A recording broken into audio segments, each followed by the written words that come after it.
Olá, meu amigo, minha amiga. Muita gente tem pedido para eu fazer comentários sobre o que está acontecendo no Brasil em relação à família Bolsonaro, as infiltrações, conversas, gravações, enfim. Como eu já disse a vocês, esse tipo de tema ele serve como uma manobra para a gente se distrair das questões fundamentais.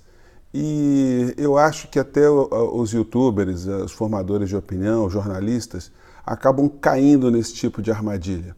E a gente não toca nos assuntos principais que estão relacionados à economia, porque isso sim que concretamente mexe com a vida de todos nós. Então eu vou tentar sair um pouco dessa linha da fofoca, porque a gente está virando uma fofococracia, né?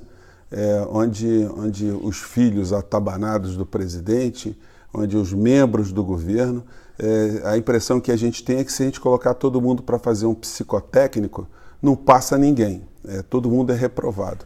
A gente tem essa coisa lamentável de termos o que seria uma força mental dentro do governo, que seria a ala militar, mas foram todos cooptados, os militares receberam um aumento nos seus soldos, então eles não se envolvem com a questão da previdência, foram cooptados para usar uma expressão mais polida, vamos dizer assim. E antes que eu me esqueça, vou pedir para você que está chegando agora se inscrever no nosso canal, coloca o sininho, dá o joinha, aquelas coisas todas, porque nosso canal está crescendo bastante, o Portal do José, mas é importante vocês continuarem a impulsionar o nosso espaço cada vez mais para frente, para a gente levar esse ponto de vista diferente, vamos dizer assim, dos grandes meios de comunicação. E o que eles querem esconder, de fato, é o seguinte. Olha, ontem eu já mostrei para vocês o resultado da pesquisa do IBGE sobre a desigualdade desde 2012. Como eu salientei para vocês, a desigualdade no Brasil ela não começou em 2012, ela já é um processo que vem desde sempre. Quem está no topo da pirâmide continua acumulando cada vez mais capital e, infelizmente, isso também foi uma realidade em todos os governos no período pós-democratização.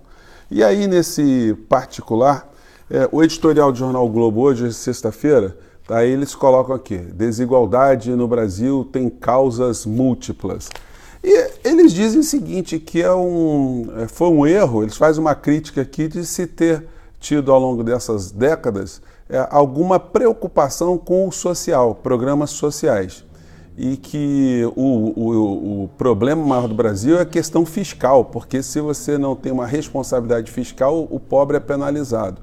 É uma coisa meio suspeita, né? Uma família que está entre as mais ricas do planeta fazer algum tipo de observação que a preocupação com o social, ela de fato foi distorcida, que se tinha que preocupar mesmo era com a questão fiscal.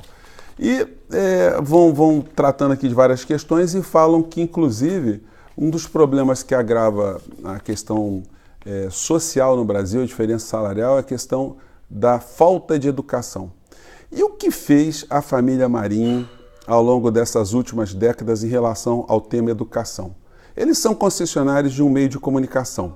Eles colocam um programinha uma vez por semana, de madrugada, que ninguém assiste, para falar de educação, e colocam na programação do cotidiano 10 horas de telejornais, 10 horas, 9, 10 horas, o número é muito alto. E o resto da programação é de entretenimento. E cada vez mais eles colocam entretenimento, as novelas, os programas de auditório, voltados às classes D e E, e cada vez mais eles empobrecem mais a linguagem e o poder de reflexão dessas pessoas.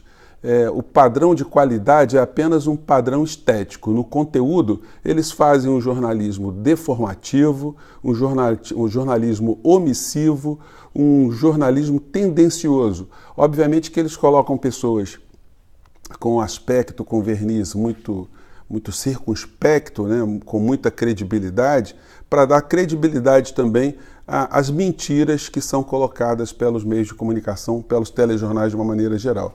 O que está rolando mesmo, gente, que está todo mundo passando distraído, é isso aqui, ó. Quem está mandando no Brasil são essas três criaturas aqui. O Guedes, o Alcolumbre e o Rodrigo Maia. Já explodiram a banca. Enquanto está todo mundo discutindo futrica, esse trio está passando as reformas que estão sendo mandados, né, a fazerem dentro do Congresso Nacional, e o bêbado fica na frente do bar com seus filhos alcoólatras, seus filhos doidos, drogados, na frente do bar, fazendo tumulto para justamente chamar a atenção da população para que a gente não perceba esse tipo de situação. Eu quero só salientar nessa parte final do nosso programa que a classe média ou as classes médias no mundo, elas têm sido afetadas pelas políticas neoliberais de uma maneira geral. Isso até nos Estados Unidos eu já comentei com vocês. Nos Estados Unidos o cidadão não tem direito nenhum.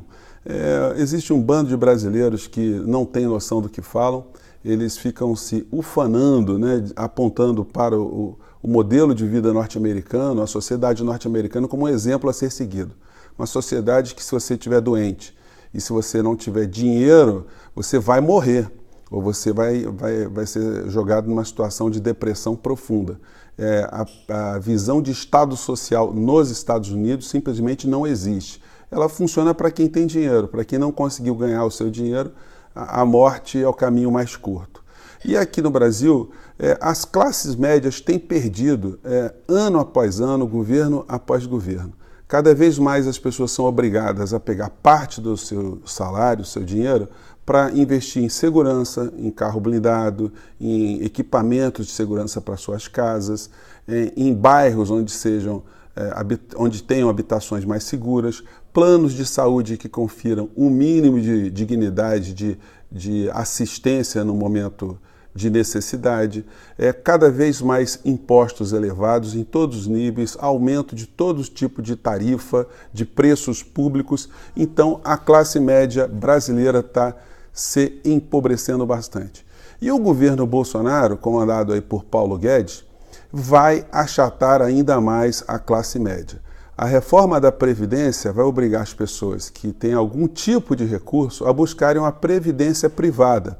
Porque se não tiverem a previdência privada, simplesmente não terão previdência alguma, ou uma previdência que não lhes garante o mínimo de dignidade no final das suas vidas. Isso vai fazer com que ainda parcela dos recursos da classe média sejam jogados para dentro do setor privado, assim como aconteceu na saúde ao longo dessas décadas todas. A classe média, com essa reforma tributária, será penalizada mais uma vez. E eles usam como um argumento para ferrar a classe média. A classe média, gente, é a família que ganha mais de 3, 4 mil reais por mês, né? Eles usam como argumento que essas pessoas fazem parte do 1% mais ricos, né? E que esses ricos têm que ser combatidos. Ora, a ideia parece ser muito interessante para quem não se acha rico. O problema não é você não se achar rico, é o governo te achar rico. E o governo te achando rico, ele fazer de você um inimigo. Os próximos a serem atacados serão servidores públicos. E quando isso acontece, isso é um prejuízo muito grande para a economia. Por quê? Porque o servidor público, a massa salarial do que vai para o servidor público é que movimenta também grande parcela da economia no nosso país.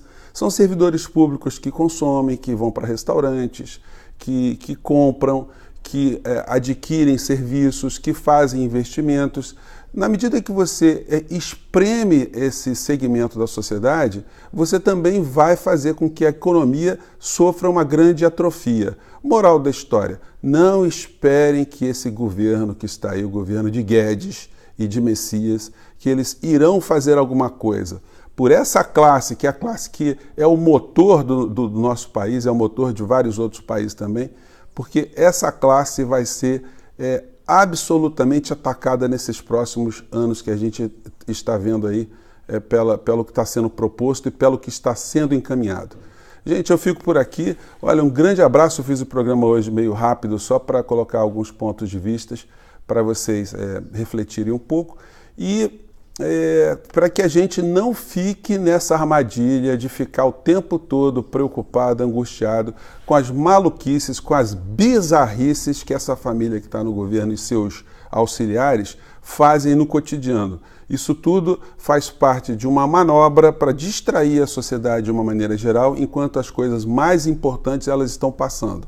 Infelizmente, nosso programa, programas como o nosso, eles são muito restritos, né? Eles atingem a você, que é uma pessoa que está até agora assistindo o programa, que tem uma preocupação com a sociedade, gasta energia refletindo sobre isso, passa um tempo observando o que está acontecendo, tentando entender exatamente onde é que estão as fontes, as causas dos problemas, mas é o papel da gente aqui. Na medida que a gente consiga cada vez mais trocar ideia e ampliar os nossos horizontes, a gente faz também, lentamente, com que outras pessoas adquiram também essa visão crítica. Vejam o que aconteceu no Equador, né? Eu coloquei o vídeo para vocês aí.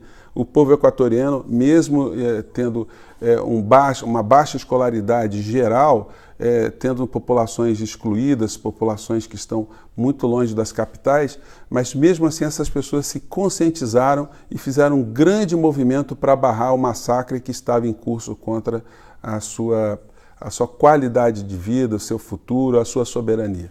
Tá bom, gente? Eu fico por aqui, um grande abraço e olha, eu vou publicar um vídeo na sequência com a fotografia e o nome de todos os senadores que estão votando a favor dessa reforma da Previdência. A reforma pode passar, mas o que não vai passar é a memória aqui na internet, porque nós vamos deixar a cara de todos eles a cara gravada para todo o sempre, tá bom? Um grande abraço, até o próximo vídeo, tchau!